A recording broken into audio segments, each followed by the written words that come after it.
ఒక మనిషి దేశంలో హాయిగా ప్రశాంతంగా బ్రతకడానికి అతనికి ఒక్క తల్లిదండ్రులే కాదు, ఉపాధ్యాయులే కాదు, బంధువులే కాదు, స్నేహితులే కాదు, దేశమంతా అంటే దేశంలోని ప్రతి ఒక్కరూ డైరెక్ట్గా లేదా ఇండైరెక్ట్గా తోడ్పడతారు.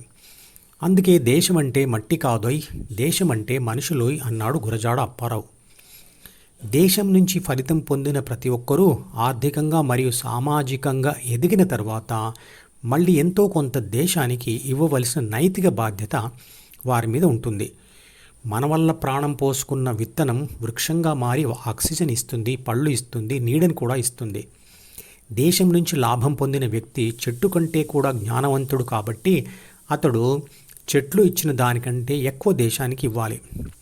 కానీ దేశం నుంచి అన్నీ పొందిన తర్వాత కూడా దేశం కంటే మా మతమే గొప్పది అనేవాళ్ళని, మరియు దేశ రాజ్యాంగం కంటే, చట్టాల కంటే, దేశ భద్రత కంటే మా మత నియమాలే మాకు ముఖ్యం అనే వాళ్ళని ఏమనాలి? తాను కూర్చున్న కొమ్మను తానే నరుక్కునే మూర్ఖులను ఏమనాలి?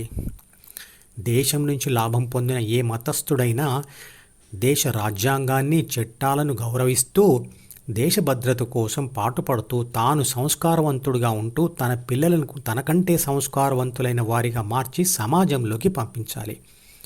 కానీ ఏం జరుగుతుంది? ఏ మతస్థుడైనా మనిషి యొక్క బలహీనత ఏమిటి అంటే విపరీతమైన ప్రాపంచిక కోరికలు మరియు ప్రాపంచిక సుఖాలు.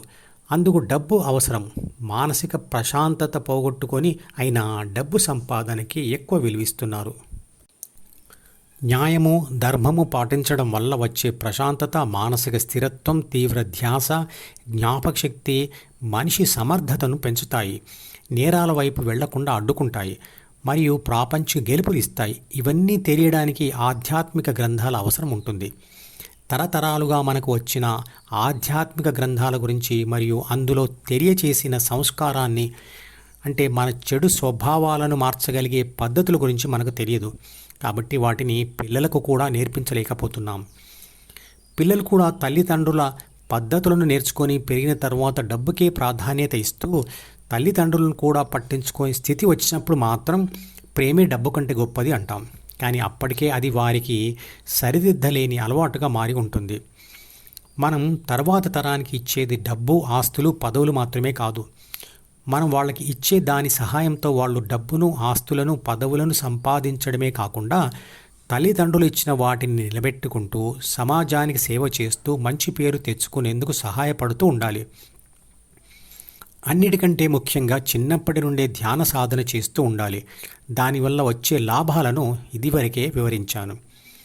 మనిషికి అన్నీ సంపాదించుకోవడానికి కావలసినటువంటి మానసిక ధైర్యం, అన్నీ పోగొట్టుకున్న డిప్రెస్ కానటువంటి మనస్తత్వం ధ్యానంతో వస్తాయి.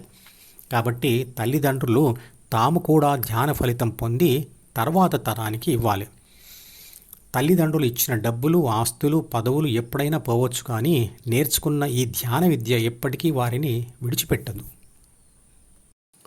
మధుపదం యూట్యూబ్ ఛానల్లోని ప్రతి వీడియోకి ఒక నెంబర్ ఇవ్వబడింది. 1వ నెంబర్ వీడియో నుండి మొదలుపెట్టి వరుసగా చివరి వీడియో వరకు చూస్తేనే ధ్యానశాస్త్రం సంపూర్ణంగా అర్థమవుతుంది.